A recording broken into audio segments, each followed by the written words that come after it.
Bienvenue sur le podcast J'aime la paperasse. Je suis ravie de vous retrouver une nouvelle fois pour un épisode qui va mettre en lumière les arnaques. Donc aujourd'hui, on fait attention, on apprend à se méfier et on fait attention aussi à ceux qui pourraient être pris pour des arnaques mais qui n'en est pas. On va aborder ça à la fin de l'épisode.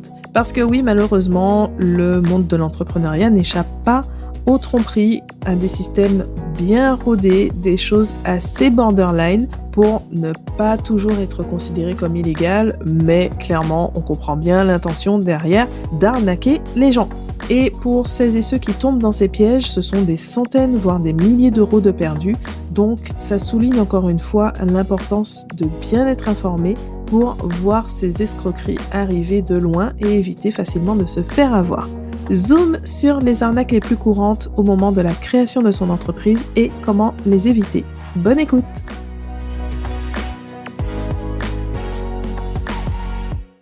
Alors, le contexte, c'est que lorsqu'on réalise l'immatriculation de son entreprise, c'est-à-dire qu'on fait la démarche administrative de la création d'entreprise, cette entreprise va être inscrite à différents endroits. Si l'activité est commerciale, elle va se retrouver au registre du commerce et des sociétés, le RCS.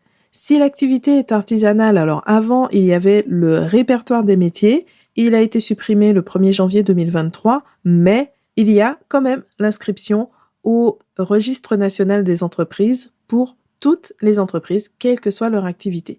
Dans tous les cas, y compris pour les activités libérales, elles figurent aussi au répertoire SIREN. Donc c'est le système d'identification, c'est ce qui donne le fameux numéro SIREN, le numéro SIRET, donc le registre qui est tenu par l'INSEE pour toutes les entreprises françaises.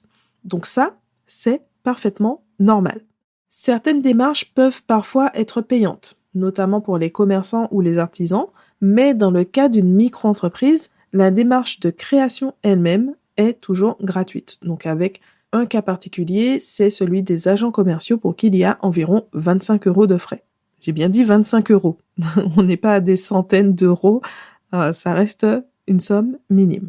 Donc, après cette déclaration, on reçoit habituellement quelques documents de la part de l'administration. Une demande d'information complémentaire de la part du service des impôts des entreprises, un justificatif d'immatriculation, donc au moins un, d'affiliation de la part de l'URSSAF, etc. Donc, il y a des documents de l'administration, ça, encore une fois, c'est normal. Mais c'est là que les arnaques arrivent de manière plus ou moins subtile. C'est qu'on reçoit des documents qui sont émis par des entreprises commerciales, mais qui font tout pour qu'on les prenne pour l'administration. Donc, certains diront que ce ne sont pas des arnaques, qu'il suffit de lire les petits caractères, mais franchement, comment qualifier d'honnête une démarche qui consiste à créer de la confusion ?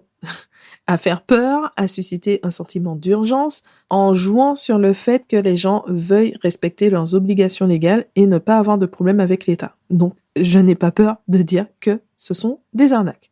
Donc là, évidemment, en audio, je ne vais pas vous décrire les documents, mais vous les avez dans la transcription, donc sur le blog, sur j'aime-la-paperasse.com.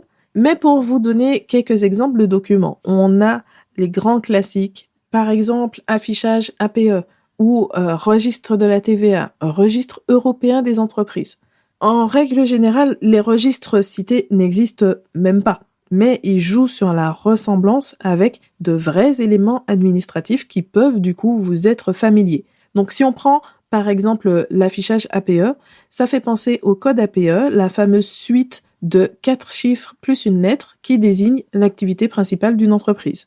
Et dans ces documents, ils évoquent des affichages obligatoires, donc qui existent vraiment quand on a des salariés par exemple, mais qui en l'occurrence ne vous concernent pas et en tout cas, il n'y a pas une entreprise en particulier que vous devez payer pour réaliser ces démarches. Pareil pour le soi-disant registre de la TVA obligatoire. Oui, les entreprises possèdent un numéro de TVA intracommunautaire, mais ce numéro, il est attribué automatiquement et gratuitement par l'administration, parce que c'est juste l'identifiant. Une fois que votre entreprise est enregistrée, elle a un identifiant unique. Et donc, il y a un identifiant spécifique pour la TVA. En plus, on croit toujours que c'est au moment du passage à la TVA que le numéro de TVA intracommunautaire va être attribué, mais pas du tout. En fait, quand l'entreprise est enregistrée, est immatriculée. Donc, dès sa création, elle a déjà son numéro de TVA intracommunautaire, mais simplement ce numéro est inactif. Et donc, au moment du passage à la TVA ou lorsque vous réalisez des opérations particulières, donc des transactions au sein de l'Europe en particulier, à ce moment-là, donc vous avez besoin de cette identification et vous allez demander à activer ce numéro. Et mention spéciale pour un formulaire qui a repris même le code visuel des déclarations de TVA au format papier et la ressemblance est vraiment frappante. Donc, encore une fois, on comprend très bien l'intention. Il faut faire attention. Il faut vraiment bien regarder. Alors concrètement, comment reconnaître les arnaques et les distinguer donc des vrais documents de l'administration? Déjà, il y a les grands classiques, donc comme ceux que j'ai cités, qui deviennent familiers à force de les voir sur les réseaux sociaux. Quand vous recevez un document de ce type, ou même un mail, la première chose à faire, c'est de ne rien faire. On n'agit pas dans l'urgence en se disant « Ah là là, ça y est, l'administration me tombe dessus, catastrophe, je viens de créer mon entreprise et panique à bord ». On commence par se calmer.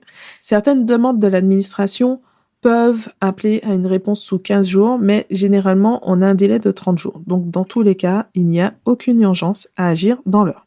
Donc, on respire un bon coup, même si c'est l'administratif, ça va aller, on ne cède pas à la panique, et ça permet déjà d'y voir plus clair, de réduire le risque d'erreur. Donc ensuite, prenez le temps de regarder le document dans son ensemble. Est-ce qu'il comporte une identification d'un service de l'État ou quelque chose d'équivalent? Qui adresse ce document? À qui le paiement devrait-il être adressé?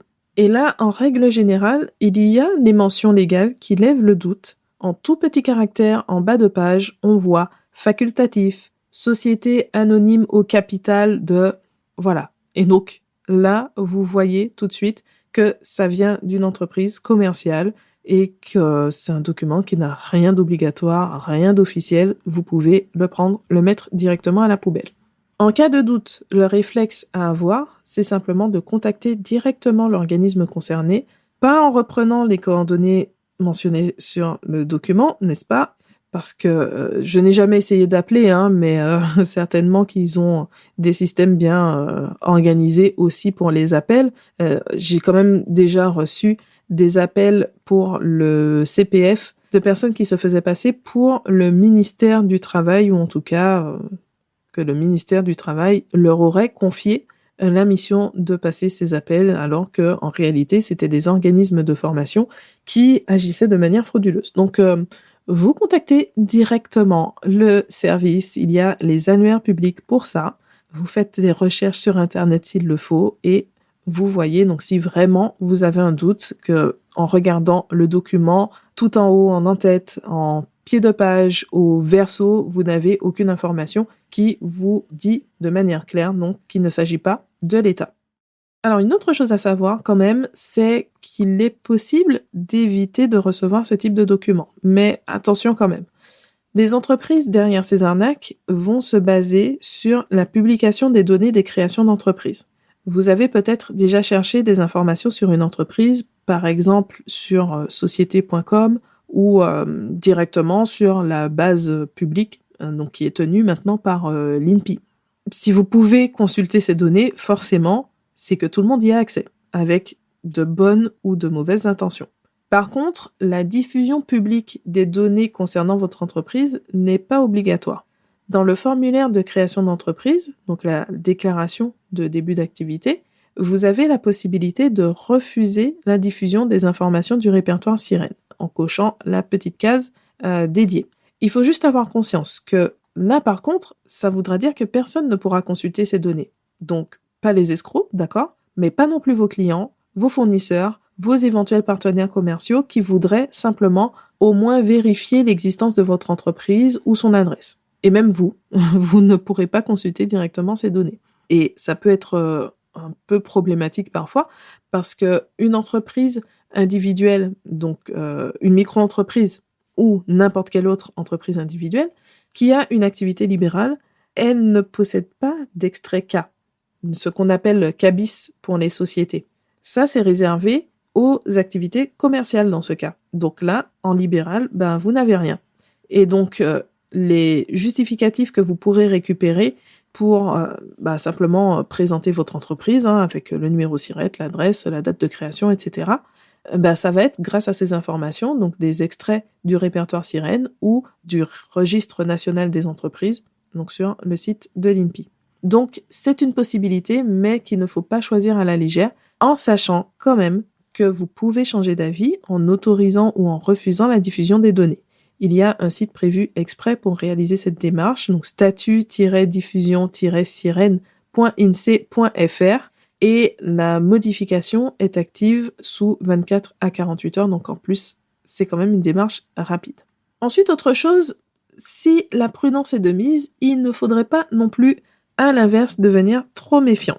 On essaye de ne pas tomber dans la paranoïa, parce que l'administration peut vous adresser des documents dont vous ignoriez l'existence ou qui ne vous semblent pas correspondre à votre situation. En cas d'incohérence, le meilleur réflexe, ce n'est pas d'ignorer le document reçu. Donc on ne fait pas comme les autres, on ne les met pas directement à la poubelle, mais plutôt de contacter l'administration pour mieux comprendre de quoi il s'agit, ce que vous devez en faire, ou en cas d'erreur, pour permettre à l'administration de régulariser votre dossier, parce que ça peut arriver. Par exemple, on connaît le cas général de l'indépendant qui va être affilié à la Sécurité sociale des indépendants, donc ce qui remplace le RSI, mais certaines professions libérales vont rester affiliées à d'autres caisses, et en particulier, donc pour ceux qui sont en micro-entreprise, affiliés à la CIPAV. Ça concerne juste une petite vingtaine de professions, donc comme les architectes, les diététiciens, psychologues ou ergothérapeutes par exemple, donc des professions réglementées. Si vous exercez une de ces activités, c'est donc normal de recevoir un courrier d'affiliation à la CIPAV. Mais ça, vous n'étiez pas forcément au courant avant. Ensuite, un autre cas classique, c'est celui des appels à cotisation de l'URSSAF. Donc vous avez un exemple sur le blog pour voir à quoi ça ressemble. C'est par ce formulaire que l'URSSAF va annoncer le montant des cotisations sociales que vous devez payer si vous êtes indépendant au statut de travailleur non salarié, donc le statut de TNS. Donc si vous recevez un document de ce type, il peut s'agir d'un vrai document.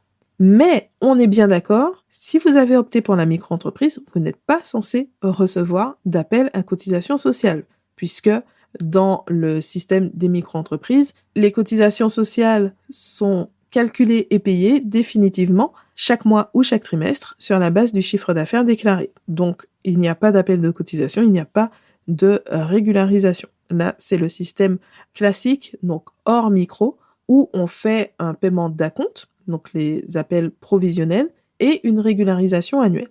Ce qui veut dire que si vous recevez ce document, vous devez vous rapprocher rapidement de l'URSSAF pour clarifier votre situation parce que votre statut d'auto-entrepreneur n'a pas été pris en compte. Et puis, on va prendre un dernier pour la route, sur lequel j'ai pu voir donc des personnes qui s'interrogeaient à savoir si c'était un vrai document ou pas. Si vous n'avez pas déposé la déclaration initiale de cotisation foncière des entreprises, donc le CFE, ou si vous n'avez pas payé la cotisation annuelle, vous pouvez recevoir une lettre de mise en demeure de déclarer ou de payer. Et pour couronner le tout, vous pouvez avoir des majorations. Donc là, encore une fois, ce n'est pas parce que vous n'aviez pas connaissance de cette déclaration ou même de cet impôt que ça n'existe pas. Donc, vous n'avez pas intérêt à ignorer ce document, mais à vous rapprocher rapidement de votre service des impôts des entreprises pour régulariser votre situation. Donc finalement, ce qu'il faut retenir, c'est que certaines entreprises, donc peu scrupuleuses, n'hésitent pas à jouer sur la peur de l'administration et sur la méconnaissance des règles pour créer cette confusion et recevoir ainsi de l'argent, donc avec, comme je disais, parfois des centaines, voire des milliers d'euros. Et ces techniques douteuses sont de plus en plus élaborées. Avant, en plus, c'était truffé de fautes d'orthographe quand on recevait des arnaques. Mais il semblerait qu'ils aient découvert le correcteur d'orthographe parce que vraiment, même sur le visuel des documents, c'est très, très ressemblant avec des documents qui proviennent de l'administration. Donc, en cas de doute, le réflexe doit être à la prudence. Prenez toujours le temps de bien regarder l'ensemble du document, donc à la recherche d'indices qui feraient plutôt référence à une entreprise commerciale. Rappelez-vous qu'un document inhabituel ou inadapté peut quand même provenir de l'administration Et si vous avez toujours un doute, contactez simplement l'administration en recherchant les coordonnées du service concerné par vos propres moyens. Et si vous vous formez, ça vous évite ce genre de problème parce que vous savez que vous réalisez toutes les démarches comme il faut et vous savez être en alerte quand il y a quelque chose d'anormal. Donc, pourquoi pas vous former à l'administratif de la micro-entreprise pour maîtriser tous ces sujets et gagner vraiment en sérénité. Donc, je le rappelle, vous avez les visuels dans l'article, la transcription de l'épisode. Donc, vous avez le lien dans la description de l'épisode sur la plateforme sur laquelle vous m'écoutez actuellement. Ou vous pouvez vous rendre directement sur j'aime-la-paperasse.com. Vous allez retrouver donc bien sûr la transcription de l'épisode, mais aussi toutes les ressources gratuites, le guide dédié aux créateurs de micro-entreprises, la checklist de la création d'une micro-entreprise et aussi les formations, donc notamment la formation sur l'administratif de la micro-entreprise ou le passage à la TVA. Merci pour votre écoute et on se retrouve très bientôt pour un nouvel épisode.